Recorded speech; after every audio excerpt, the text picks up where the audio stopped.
The Merry Wives of Windsor, Act 5, Scene 1.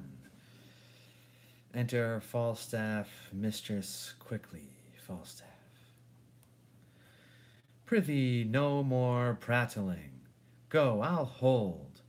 This is the third time. I hope good luck lies in odd numbers. Away, go. They say there is divinity in odd numbers, either in nativity, chance, or death. Away! I'll provide you a chain, and I'll do what I can to get you a pair of horns. Away, I say, time wears. Hold up your head and mince.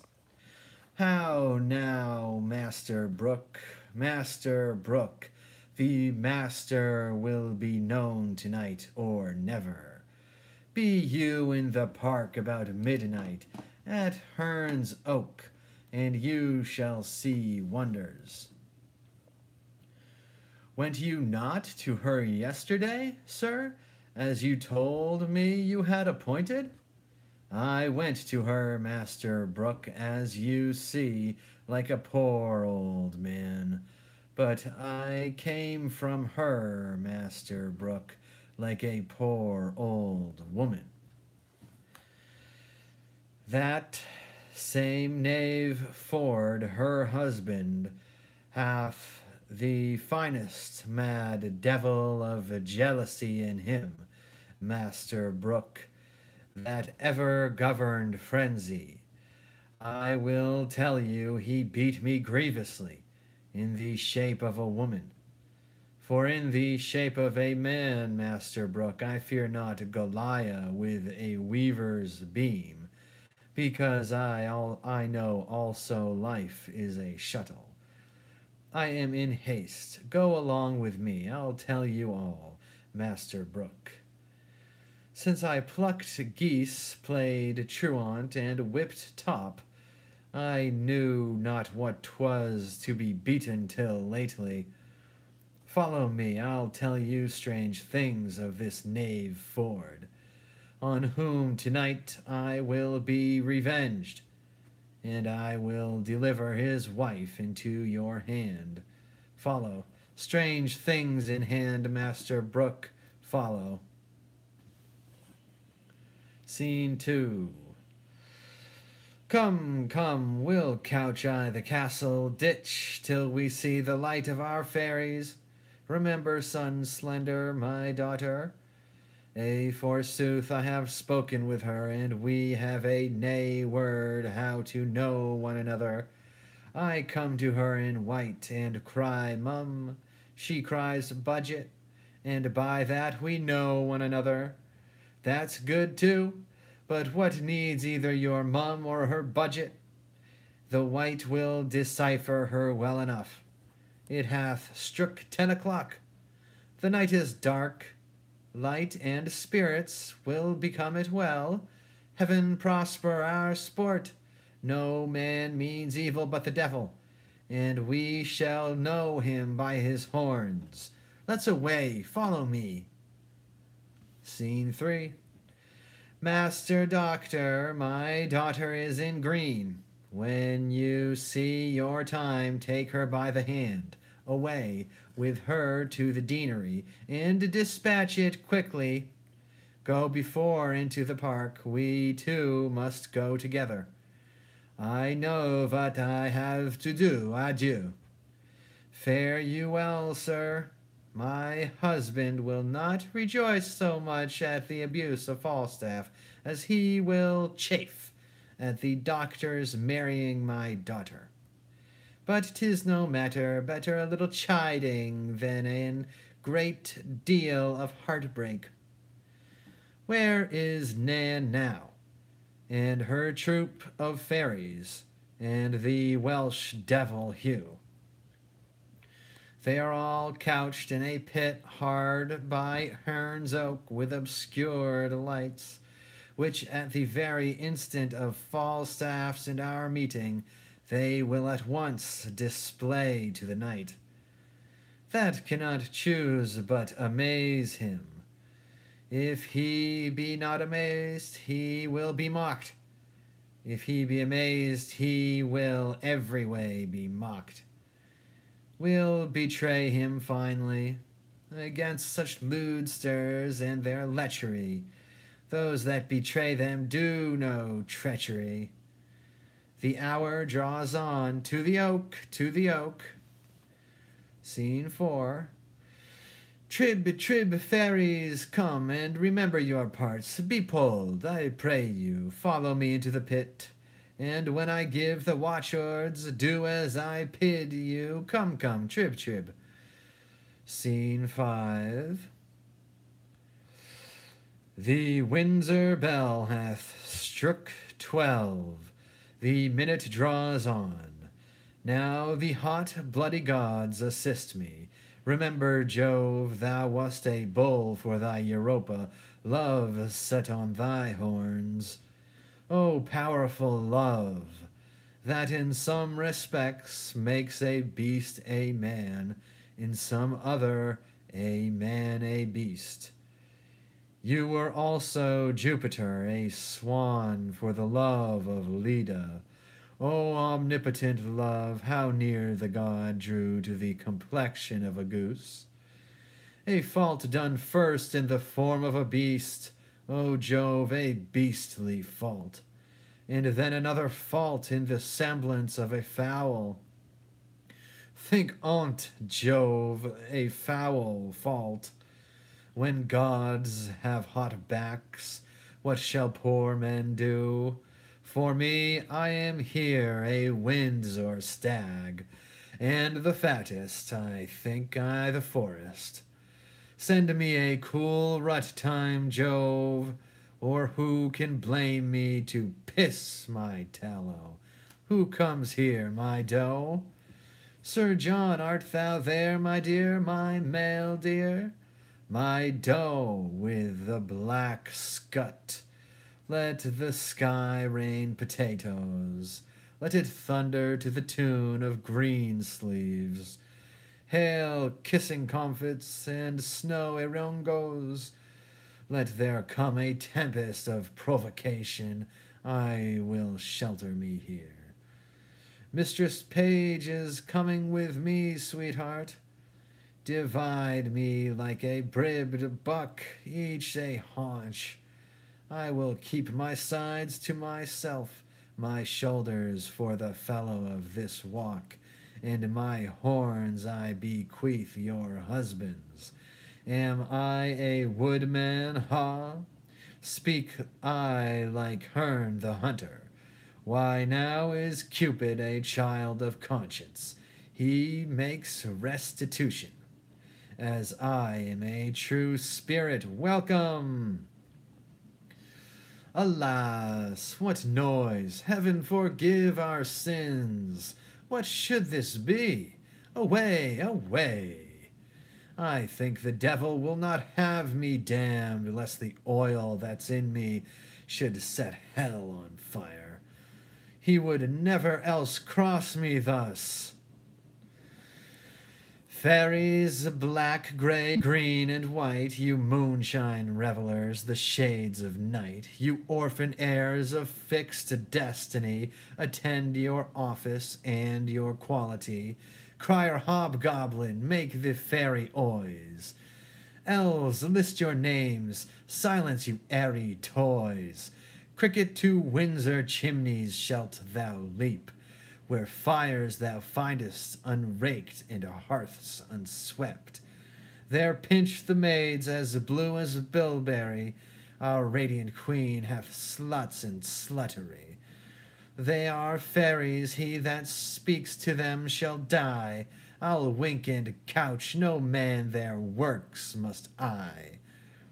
Where's Bede? Go you, and where you find a maid, that ere she sleep has thrice her prayers said. Raise up the organs of her fantasy, sleep she as sound as careless infancy. But those asleep and think not on their sins, pinch them arms, legs, backs, shoulders, sides, and shins. about, search Windsor Castle, elves, with and out. Strew good luck oaths on every sacred room, that it may stand till the perpetual doom. In state as wholesome as in state 'tis fit, worthy the owner and the owner it. The several chairs of order look you scour with juice of balm and every precious flower. Each fair installment coat and several crests, with the loyal blazon evermore be blessed. And nightly meadow fairies look you sing, like to the garter's compass in a ring. The expressure that it bears green let it be, more fertile fresh than all the field to see. And honey soit qui mal y pense, right in emerald tufts, flowers purple, blue, and white, like sapphire pearl and rich embroidery, buckled below fair knighthood's bending knee. Fairies use flowers for their charactery, away disperse, but till 'tis 1 o'clock, our dance of custom round about the oak of Herne the hunter let us not forget. Pray you lock hand in hand yourselves in order set, and 20 glowworms shall our lanthorns be, to guide our measure round about the tree. But stay, I smell a man of Middle Earth. Heavens defend me from that Welsh fairy, lest he transform me to a piece of cheese. Filed worm, thou wakest overlooked even in thy birth. With trial fire touch me his finger end. If he be chaste, the flame will back descend, and turn him to no pain. But if he start, it is the flesh of a corrupted heart. A trial come, will this wood take fire. Oh, oh, oh, corrupt, and tainted in desire. About him, fairies, sing a scornful rhyme, and as you trip, still pinch him to your time.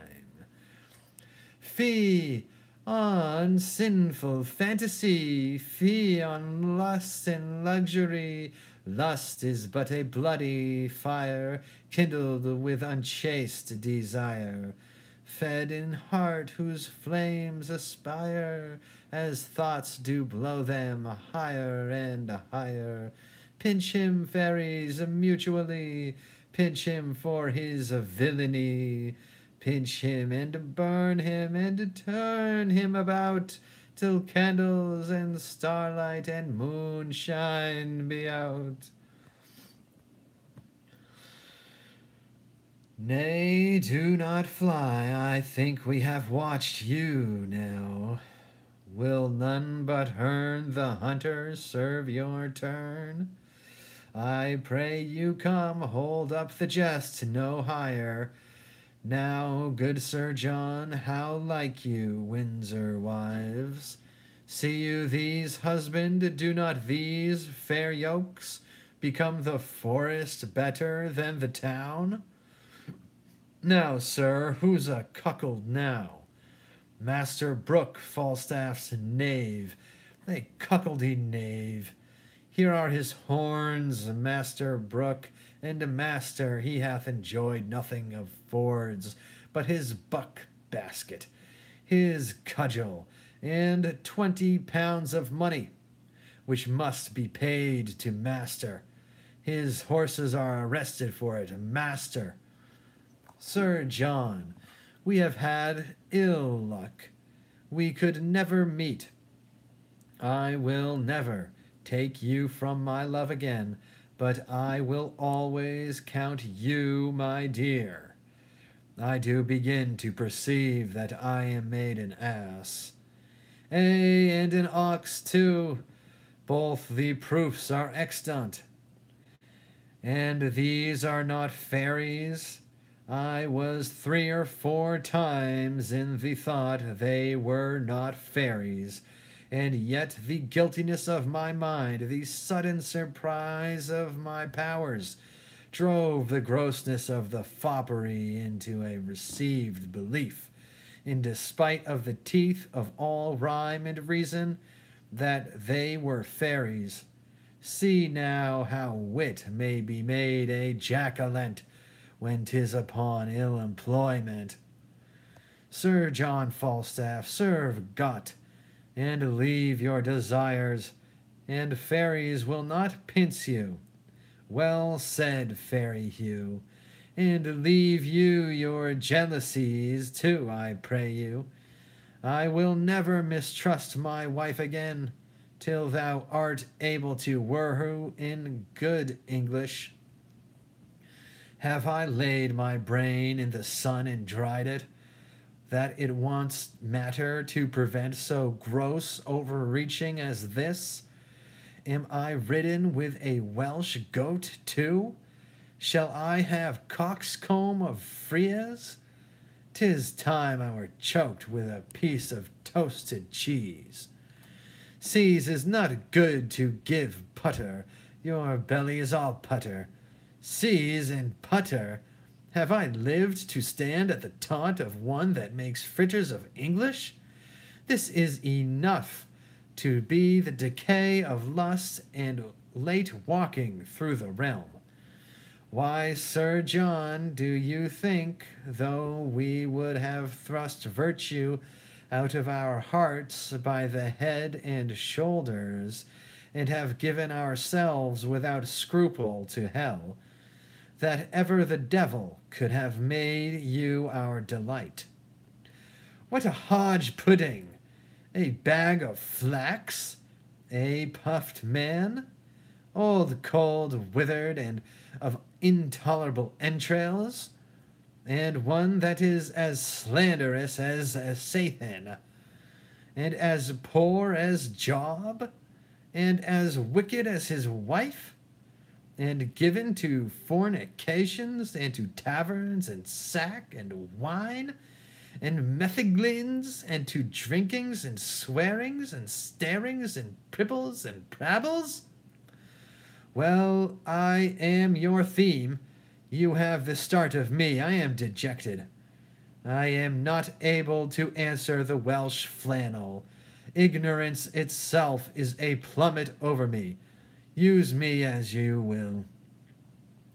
Marry, sir, will bring you to Windsor, to one Master Brooke, that you have cozened of money, to whom you should have been a pander. Over and above that you have suffered, I think to repay that money will be a biting affliction. Yet be cheerful, knight. Thou shalt eat a posset tonight at my house, where I will desire thee to laugh at my wife, that now laughs at thee. Tell her Master Slender hath married her daughter.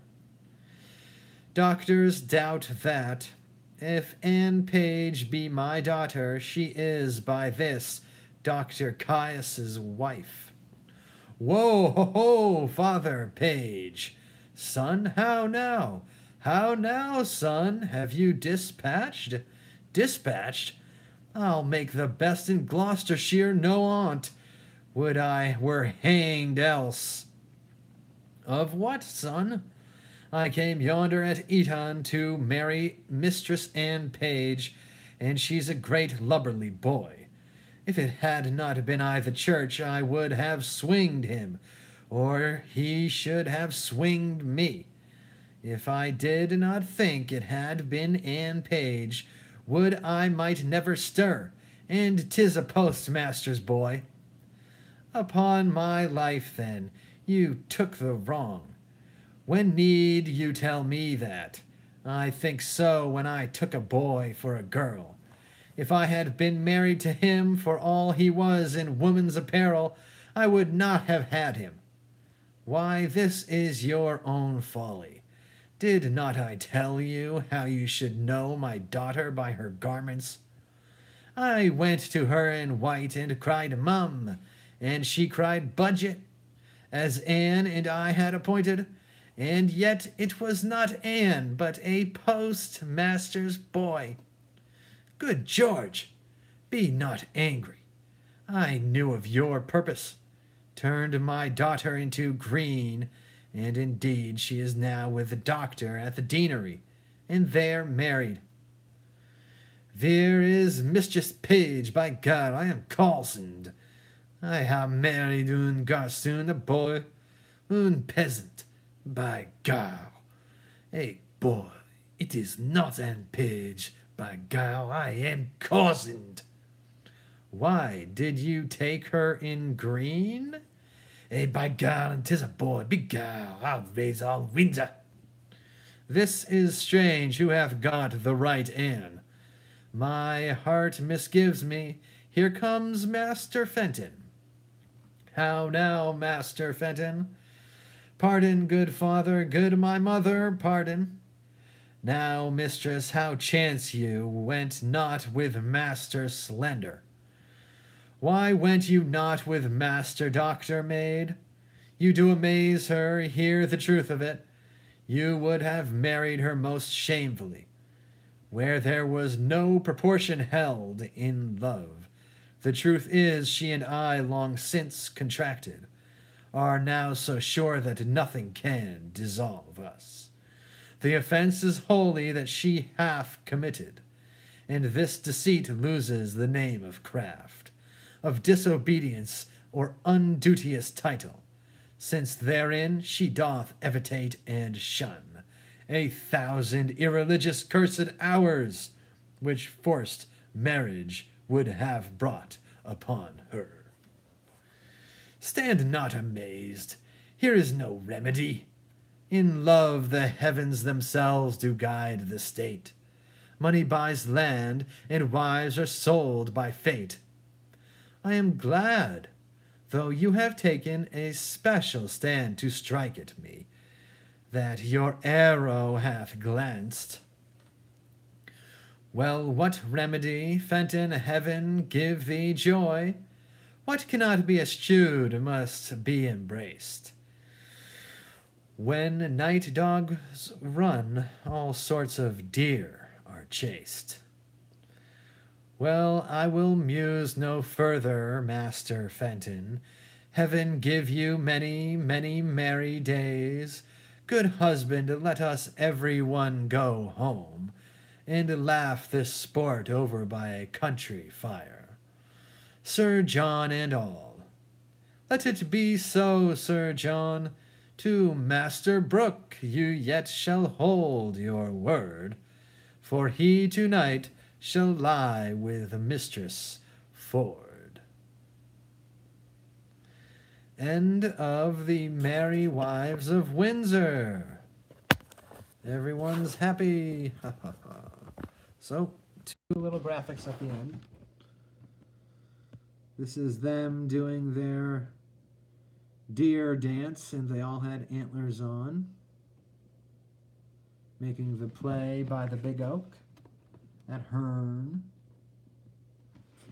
And this is him with the antlers, so that might be Mr. Page or who knows. And that's that. Praise God. John Rastafari, Jesus Christ.